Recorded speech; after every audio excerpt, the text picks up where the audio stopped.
Welcome to the Summoner's Rift preview. By now, you've probably heard about the update to Summoner's Rift, so we'd like to share more detail behind what we're trying to accomplish. Let's start with clarity. For us, this is about making all gameplay information more readable. One way we've tried to accomplish this is by controlling color, saturation, and level of detail in the environment, so it doesn't distract from that Lysandra claw sneaking up behind you. In most situations, the first thing you should see is the UI, followed by visual effects, like champion abilities and summoner spells. Then champions, minions, and monsters. And finally, the environment itself. Basically, we want you to be focused on fighting your opponents, not the game. Check out this comparison of the current Rift against the updated version. The navigation mesh, which dictates where you can and can't move, is partially obscured by the environment on the current map. Now the environment's out of your way, making pathable space, flashable walls, and possible ward placements easier to see. Another way we've tried to improve clarity is by making it easier for players to orient themselves. Each jungle quadrant now has a unique theme, so your location is more obvious at a glance. Baron serves as an orientation point, with destruction radiating outward from his pit. You'll find that the closer you get to him, the more demolished the landscape becomes. For instance, in the West Quadrant, the plant life is full of energy and rock formations are split by Baron's emergence. In the East Quadrant, the natural beauty of the forest was kept safe from his influence.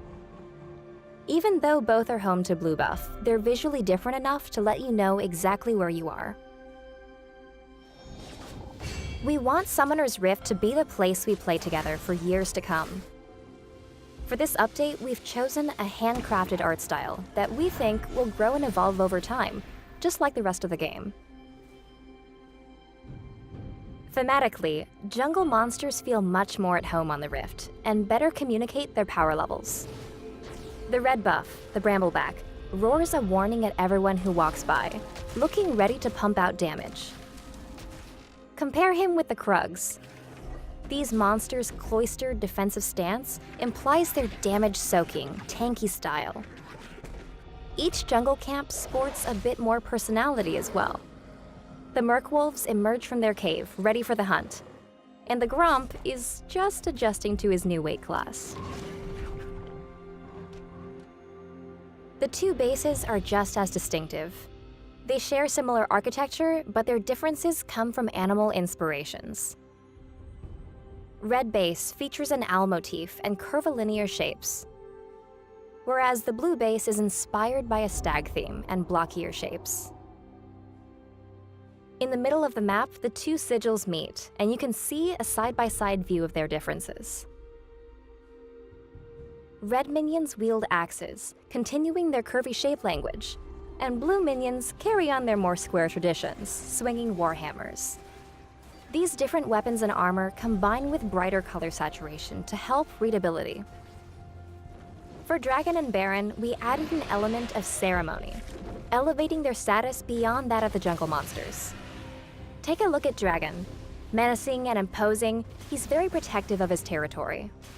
In combat, Dragon's finally spent his ability points, and his new abilities better reflect the damage he puts out. Baron's new look is complemented by a redesigned kit that shows his status as the toughest boss on the Rift, and indicates how much damage he can do. His new abilities and attack pattern should feel less random, helping teams decide when to fight over this important objective.